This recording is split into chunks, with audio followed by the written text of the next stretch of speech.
नगर निकाय चुनाव को लेकर दायर याचिका पर सुनवाई करते हुए झारखंड हाई कोर्ट ने राज्य सरकार को 4 माह के अंदर चुनाव कराने का निर्देश दिया है।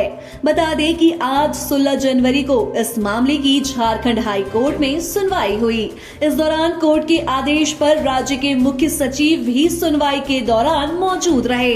बताते चले कि जस्टिस आनंद सेन की अदालत में सुनवाई के दौरान एक बार फिर सरकार की ओर से नगर निकाय चुनाव को लेकर चल रही तैयारियों की जानकारी दी गई।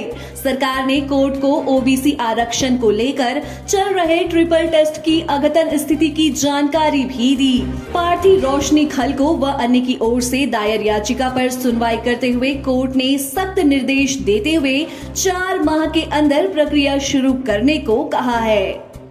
आज राज्य की मुख्य सचिव अलका तिवारी जी उपस्थित हुई थी। न्यायालय के पिछले आदेश के अनुसार उनके तरफ से ये कहा गया कि हम लोगों ने ट्रिपल टेस्ट लगभग 35 नगर निकायों में कंप्लीट करवा लिया है और बाद बाकी हम लोग कंप्लीट करवाने के प्रोसेस में हैं।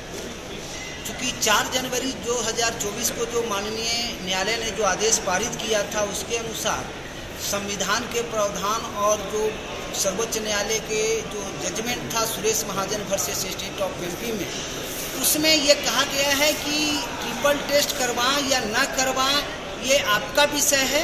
5 साल में चुनाव करवाना ये संवैधानिक बाध्यता थी और यही न्यायालय का आदेश था और इसमें किसी भी तरह का और कोई परिवर्तन नहीं किया जा सकता है।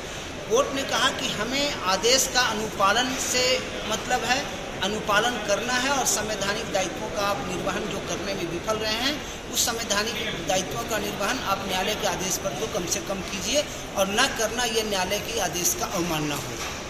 इसी संबंध में फिर उनके तरफ से ये कहा गया कि अभी तक के इलेक्शन कमीशन ऑफ इंडिया ने रिवाइज वोटर लिस्ट हमें सप्लाई नहीं किया है, तो इलेक्शन कमीशन ऑफ इंडिया के तरफ से उनके अधिवक्ता डॉक्टर अशोक कुमार सिंह उपस्थित थे। उन्होंने ये कहा कि हमने 13 जनवरी को ही वोटर लिस्ट सप्लाई कर दिया है। इस पर एक पुनरीक्षित मतदाता सूची होता है 1 जनवरी को जो तैयार होता है, उसको भी कहा गया कि वो अभी तक के नहीं है, तो वो प्रोसेस में है, वो अगले सप्ताह तक के वो भी ये लोग दे देंगे। इसीलिए न्यायालय ने फिर से अगले सप्ताह पर फिर से इस मामले को under the heading of order रखा है, पुनः फिर से इसकी सुनवाई की जाए। राज्य सरकार के तरफ से ये कहा जा रहा था कि हमें 4 महीने का अतिरिक्त समय दिया जाए, यही उनका कहना था कि और 4 महीने में हम लोगों ने इलेक्शन प्रोसेस पूरा कर लेंगे, ऐसा इन लोगों के तरफ से कहा गया है। अपने राज्य से जुड़ी हर ताजा खबरों के लिए आप हमें सब्सक्राइब करें, साथ ही बेल आइकन बटन दबाना ना भूलें।